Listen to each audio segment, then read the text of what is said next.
بسم اللہ الرحمن الرحیم۔ حضرت حسین رضی اللہ تعالیٰ عنہ کے پاس اہل کوفہ کے 150 خط اور بہت سی وفود پہلے پہنچ چکے تھے۔ پھر مسلم بن عقیل نے یہاں کے 18,000 مسلمانوں کی بیعت کی خبر کے ساتھ ان کو کوفے کے لیے دعوت دے دی تو حضرت حسین رضی اللہ تعالیٰ عنہ نے کوفے کا عزم کر لیا۔ جب یہ خبر لوگوں میں مشہور ہوئی تو بجز عبداللہ بن زبیر کے اور کسی نے ان کو کوفہ جانے کا مشورہ نہ دیا، بلکہ بہت سے حضرات حضرت حسین رضی اللہ تعالیٰ عنہ کی خدمت میں حاضر ہوئے اور یہ مشورہ دیا کہ آپ کوفہ ہرگز نہ جائیں۔ اہل عراق کو کوفہ کے وعدوں بیعتوں پر بھروسہ نہ کریں، وہاں جانے میں آپ کے لیے بہت بڑا خطرہ ہے۔ عمر بن عبد الرحمن حاضر ہوئے اور عرض کیا کہ آپ ایسے شہر میں جا رہے ہیں جہاں یزید کے حکام و عمرہ موجود ہیں، ان کے پاس بیت المال ہے اور لوگ عام طور پر درہم و دینار کے پرستار ہیں۔ مجھے خطرہ ہے کہ کہیں وہی لوگ آپ کے مقابلے پر نہ آ جائیں جنہوں نے آپ سے وعدے کیے اور بلایا ہے، اور جن کے قلوب میں بلا شبہ آپ زیادہ محبوب ہیں بنسبت ان لوگوں کے جن کے ساتھ ہو کر وہ آپ سے مقابلہ کریں۔ حضرت حسین رضی اللہ تعالیٰ عنہ نے شکریہ کے ساتھ ان کی نصیحت کو سنا اور فرمایا کہ میں آپ کی رائے و مشورہ کا خیال رکھوں گا۔ ابن عباس رضی اللہ تعالیٰ عنہ کو جب حضرت حسین رضی اللہ تعالیٰ عنہ کے اس ارادہ کی اطلاع ہوئی تو تشریف لائے اور فرمایا کہ یہ خبریں سن رہا ہوں، ان کی کیا حقیقت ہے؟ آپ کا کیا ارادہ ہے؟ حضرت حسین رضی اللہ تعالیٰ عنہ نے فرمایا، ہاں میں ارادہ کر چکا ہوں اور آج کل میں جانے والا ہوں۔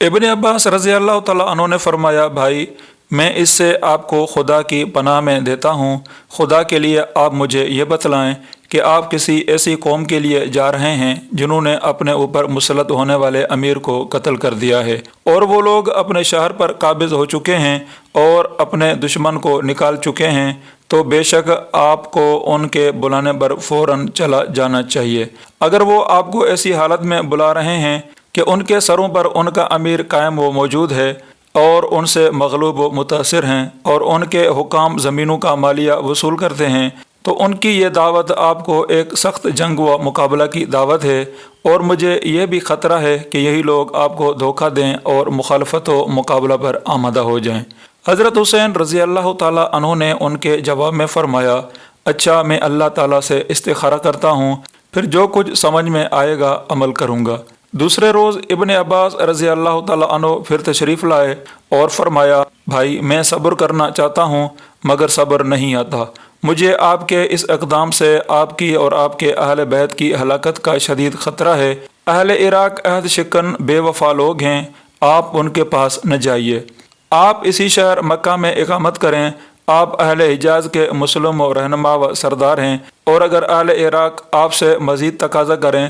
تو آپ ان کو یہ لکھیں کہ پہلے اپنے امیر و حکام کو اپنے شہر سے نکال دو، پھر مجھے بلاؤ تو میں آؤں گا، اور اگر آپ کو یہاں سے جانا ہی ہے تو آپ یمن چلے جائیں کہ وہاں بہت سے محفوظ قلعے اور پہاڑیاں ہیں اور طویل و عریض خطہ ہے، وہاں آپ کے والد کے تابعین بھی بہت کثرت سے ہیں۔ اس طرح آپ لوگوں کے ہنگاموں سے جدا رہ کر بذریعہ خطوط خود حق کے اشاعت و حمایت بعافیت کر سکیں گے۔ حضرت حسین رضی اللہ تعالیٰ عنہ نے فرمایا کہ ابن عباس میں جانتا ہوں کہ آپ شفیق ہیں، مگر میں اب عزم کر چکا ہوں، اس کو فسخ کرنے کے لیے طبیعت آمادہ نہیں ہوتی۔ ابن عباس رضی اللہ تعالیٰ عنہ نے فرمایا کہ میرے بھائی اگر آپ جانا طے ہی کر چکے ہیں تو خدا کے لیے اپنے عورتوں اور بچوں کو ساتھ نہ لے جائیے، مجھے خوف ہے کہ کہیں آپ اسی طرح اپنے عورتوں بچوں کے سامنے قتل کیے جائیں جس طرح حضرت عثمان غنی رضی اللہ تعالیٰ عنہ قتل کیے گئے۔ حضرت حسین رضی اللہ تعالیٰ عنہ نے اپنے نزدیک ایک دینی ضرورت سمجھ کر خدا کے لیے عزم کر چکے تھے۔ مشورہ دینے والوں نے ان کو خطرات سے آگاہ کیا، مگر مقصد کی اہمیت نے ان کو خطرات کا مقابلہ کرنے کے لیے مجبور کر دیا، اور ذی الحجہ 60 ہجری کی 3 یا 8 تاریخ کو آپ مکہ سے کوفہ کے لیے روانہ ہو گئے۔ اس وقت یزید کی طرف سے مکہ کا حاکم عمر بن سعید بن عاص مقرر تھا۔ ان کو ان کی روانگی کی خبر ملی تو چند آدمی راستہ پر ان کو روکنے کے لیے بھیجے۔ حضرت حسین رضی اللہ تعالیٰ عنہ نے واپسی سے انکار فرمایا اور آگے بڑھ گئے۔ راستے میں پھر ذوق شاعر عراق کی طرف سے آتا ہوا ملا۔ حضرت حسین رضی اللہ تعالیٰ عنہ کو دیکھ کر پوچھا کہ کہاں کا قصد ہے۔ حضرت حسین رضی اللہ تعالیٰ عنہ نے بات کاٹ کر ان سے پوچھا کہ یہ بتلاؤ کہ اہل عراق و کوفہ کو تم نے کس حال میں چھوڑا ہے؟ فرزدق نے کہا اچھا ہو آپ نے ایک واقف حال تجربہ کار سے بات پوچھی۔ میں آپ کو بتاتا ہوں کہ اہل عراق کے قلوب تو آپ کے ساتھ ہیں مگر ان کی تلواریں بنی امیہ کے ساتھ ہیں، اور تقدیر آسمان سے نازل ہوتی ہے اور اللہ تعالیٰ جو چاہتا ہے وہ کرتا ہے۔ حضرت عبداللہ ابن جعفر نے جب حضرت حسین رضی اللہ تعالیٰ عنہ کی روانگی کی خبر پائی تو ایک خط لکھ کر اپنے بیٹوں کے ہاتھ روانہ کیا، تیزی سے پہنچیں اور راستے میں حضرت حسین رضی اللہ تعالیٰ عنہ کو دیں۔ خط کا مضمون یہ تھا، میں خدا کے لیے آپ سے سوال کرتا ہوں کہ آپ میرا خط پڑھتے ہی مکہ کی طرف لوٹ آئیں۔ میں محض خیر خواہانہ عرض کر رہا ہوں، مجھے آپ کی ہلاکت کا خطرہ ہے اور خوف ہے کہ آپ کے سب اہل بیت اور اصحاب کو ختم کر دیا جائے، اور اگر خدا نہ خواستہ آپ آج ہلاک ہو گئے تو زمین کا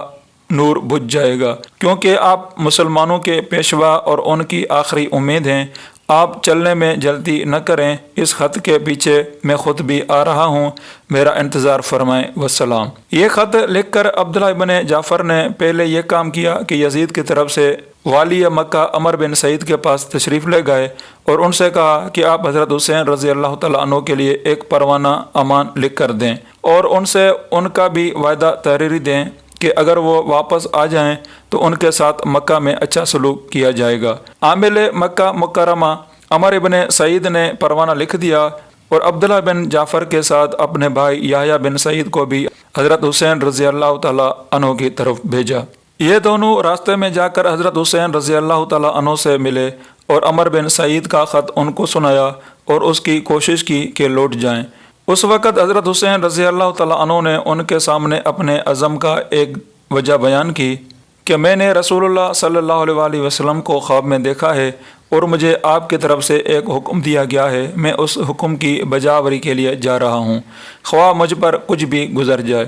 انہوں نے پوچھا کہ وہ خواب کیا ہے؟ فرمایا کہ آج تک میں نے وہ خواب کسی سے بیان نہیں کیا، نہ کروں گا یہاں تک کہ میں اپنے پروردگار سے جا ملوں۔ بالآخر حضرت حسین رضی اللہ تعالیٰ عنہ کو اپنی جان و اولاد کے خطرات اور سب حضرات کے خیر خواہانہ مشوروں نے بھی ان کے عزم و مصمم میں کوئی کمزوری پیدا نہ کی اور وہ کوفہ کے لیے روانہ ہو گئے۔ ابن زیاد جو کہ کوفہ پر اس لیے حاکم مقرر کیا گیا تھا کہ وہ حضرت حسین رضی اللہ تعالیٰ عنہ کے مقابلے میں سخت سمجھا گیا، اور اس کو جب حضرت حسین رضی اللہ تعالیٰ عنہ کی روانگی کی اطلاع ملی تو اس نے اپنی پولیس کے افسر حسین بن نمیر کو آگے بھیجا کہ قادسیہ پہنچ کر مقابلہ کی تیاری کرے۔ حضرت حسین رضی اللہ تعالیٰ عنہ جب مقام حاجر پر پہنچے تو اہل کوفہ کے نام ایک خط لکھ کر قیس بن مسرد کے ہاتھ روانہ کیا۔ خط میں اپنے آنے کی اطلاع اور جس کام کے لیے ان کو اہل کوفہ نے بلایا تھا اس میں پوری کوشش کرنے کی ہدایت تھی۔ قیس جب یہ خط لے کر قادسیہ تک پہنچے تو یہاں ابن زیاد کی پولیس کے انتظامات تھے، ان کو گرفتار کر کے ابن زیاد کے پاس بھیج دیا گیا۔ ابن زیاد نے ان کو حکم دیا کہ قصر عمارت کی چھت پر چڑھ کر معاذ اللہ حضرت حسین رضی اللہ تعالیٰ عنہ پر سب و شتم لعن و طعن کریں۔ قیس چھت پر چڑھ گئے اور اللہ تعالیٰ کی حمد و ثنا کے بعد بآواز بلند کہا، اے اہل کوفہ، حسین بن علی رضی اللہ تعالیٰ عنہ حضرت رسول کریم صلی اللہ علیہ وآلہ وسلم کے صاحبزادی فاطمہ رضی اللہ تعالیٰ عنہ کے صاحبزادے اور اس وقت خلق اللہ میں سب سے بہتر ہیں، میں تمہاری طرف ان کا بھیجا ہوا قاصد ہوں، وہ مقام حاجر تک پہنچ چکے ہیں، تم ان کا استقبال کرو۔ ان کے بعد ابن زیاد کو برا بلا کہا اور حضرت علی رضی اللہ تعالیٰ عنہ کے لیے دعائے مغفرت کی۔ ابن زیاد ان کی دلیری اور جان بازی پر حیران رہ گیا، حکم دیا کہ ان کو قصر کی بلندی سے نیچے پھینک دیا جائے۔ ظالموں نے ان کے حکم کی تعمیل کی، قیس نیچے گر کر ٹکڑے ٹکڑے ہو گئے۔ انا للہ و انا الیہ راجعون۔